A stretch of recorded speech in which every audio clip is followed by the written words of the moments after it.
Hi, great day guys. Welcome to Toy Stash in Action and I'm Ranger Dave. And today we are here at Kuya Panga's channel right here and of course booth right here.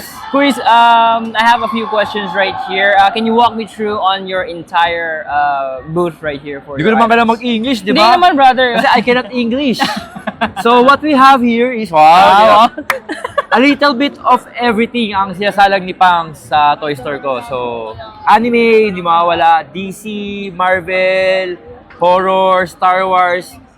Halos majority ng IP, articulated statue. So kumbaga lahat ng gusto nyo, halos meron tayo lahat. Yun, Hanggat meron, parang Alright, awesome. So, Quiz, meron akong tanong. So, what is, bukod sa damit nyo ngayon, ano ang main reason ninyo bakit kayo pumasok sa toy collecting? Toy collecting, ano naman din siya eh. Kasi diba parang tayong lahat, nung bata tayo, I'm sure na lahat kayo nakaka-relate na naglalaro naman tayo ng toys. So, Yeah. ako, masarap lang balikan yung dati. Tama. Yun naman din. Kaya ako, collection ko mga MMPR, mga Power Rangers. MMPR. Mga panahon so ko.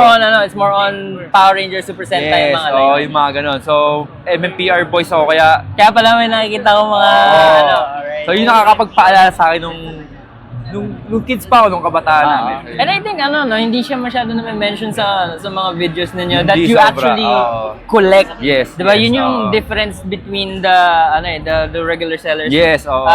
Yung iba kasi hindi nila alam na you actually collect Yes, particular tama, oo. a particular toy line. Hindi lahat. Diba? Hindi Ako lahat. naman, ang sa akin, mas maganda na mauna muna yung collecting before selling para maintindihan mo maigi yung culture, yung environment, yung laruan. Kasi kung dediretso ka ng selling, hindi ka naman din collector, parang malaking adjustment yung mangyayari. At the same time, hindi mo, alam mo yung mahirap pusuan eh.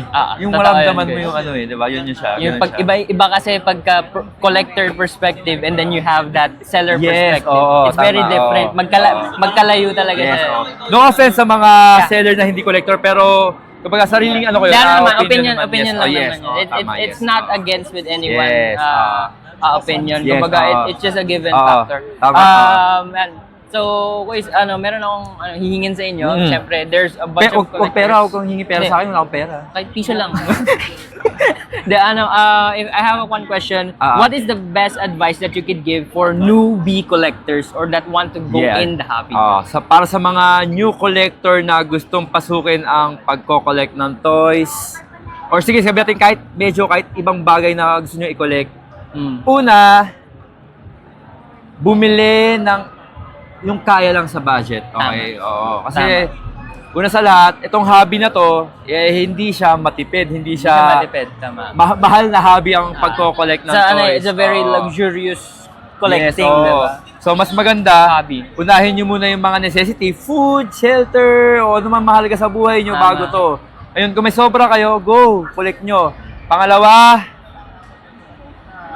kung medyo tight ang budget, mag-collect lang yung, kunyari kung ako na rin sa MMPR lang kino-collect ko. Tama. Streamline yung wag nyo muna ikalat yung collection nyo kasi masyadong masalimuot yung gastos. Ganun siya.